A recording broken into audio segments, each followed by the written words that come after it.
বড় খবর, যুবসাথী পোর্টাল পরিবর্তন হয়ে চালু হলো যুবশক্তি পোর্টাল। আসসালামু আলাইকুম বন্ধুরা, আমি আনসারি আর আপনারা দেখছেন আনসারি সিএসসি ইউটিউব চ্যানেল। আজকের ভিডিওতে খুবই বড় একটি আপডেট নিয়ে আলোচনা করব।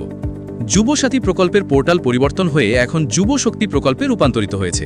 পোর্টালে কি পরিবর্তন এসেছে, ভবিষ্যতে টাকা দেওয়া নিয়ে কি আপডেট রয়েছে এবং আবেদন সংক্রান্ত কি নতুন তথ্য সামনে এসেছে, সব কিছু আজকের ভিডিওতে আলোচনা করব। ভিডিওটি শুরু করার আগে ছোট্ট অনুরোধ, ভিডিওটি বেশি করে শেয়ার করে দিন যাতে সবাই এই গুরুত্বপূর্ণ খবরটি জানতে পারে। আর সরকারি প্রকল্প ও সিএসসি সংক্রান্ত আপডেট সবার আগে পেতে আনসারি সিএসসি চ্যানেলটি সাবস্ক্রাইব করে পাশে থাকা বেল আইকনটি অল করে রাখবেন। মোবাইল বা কম্পিউটার থেকে কিভাবে চেক করবেন? প্রথমে আপনার মোবাইলের বা কম্পিউটারের ক্রোম ব্রাউজার খুলুন। তারপর গুগলে গিয়ে লিখুন juboshathi.wb.gov.in অথবা আপনি শুধু যুবসাথী লিখলেও অফিসিয়াল ওয়েবসাইট চলে আসবে। দেখুন পোর্টালে কি পরিবর্তন এসেছে। ওয়েবসাইটে ঢুকলে দেখবেন আগের ইন্টারফেস পুরো পরিবর্তন হয়ে গেছে। আগের নীল সাদা ডিজাইনের বদলে এখন গেরুয়া থিম দেওয়া হয়েছে। ওপরে গভর্নমেন্ট অফ ওয়েস্ট বেঙ্গল লেখা রয়েছে।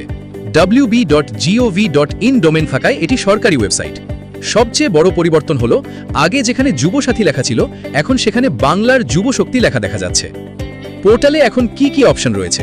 Application submission, application status, public notice, departmental report. তবে এখনও নতুন আবেদন শুরু হয়নি। আগে যে যুবসাথীর আবেদন হয়েছিল সেই পুরনো তথ্যই আপাতত দেখাচ্ছে। তাহলে এখন কি বুঝতে হবে? বর্তমানে শুধু পোর্টালের নাম ও ডিজাইন পরিবর্তন করা হয়েছে। ভবিষ্যতে যখন নতুন করে যুবশক্তি প্রকল্পের আবেদন শুরু হবে বা টাকা দেওয়ার কাজ শুরু হবে, তখন এই পোর্টালেই সমস্ত নতুন আপডেট, আবেদন এবং স্ট্যাটাস চেকের অপশন চালু করা হতে পারে। টাকা দেওয়ার আগে কি দেখা হতে পারে? যদিও এখনও অফিসিয়ালি পুরো তথ্য প্রকাশ হয়নি, তবে সূত্র অনুযায়ী 1. আবেদনকারীর তথ্য যাচাই, 2. Document verification, 3. যোগ্যতা যাচাই, 4. ব্যাংক অ্যাকাউন্ট ও ডিবিটি তথ্য। এই বিষয়গুলো খতিয়ে দেখা হতে পারে। তাই আপনারা এখন থেকেই Aadhaar card, bank account, mobile number, অন্যান্য প্রয়োজনীয় ডকুমেন্ট সবকিছু আপডেট ও ঠিকঠাক করে রাখুন। আজকের ভিডিও এই পর্যন্তই। যুবশক্তি প্রকল্পের নতুন আবেদন, টাকা দেওয়ার আপডেট ও অফিসিয়াল নোটিশ সবার আগে পেতে আনসারি সিএসসি চ্যানেলটি সাবস্ক্রাইব করে রাখুন। আল্লাহ হাফিজ।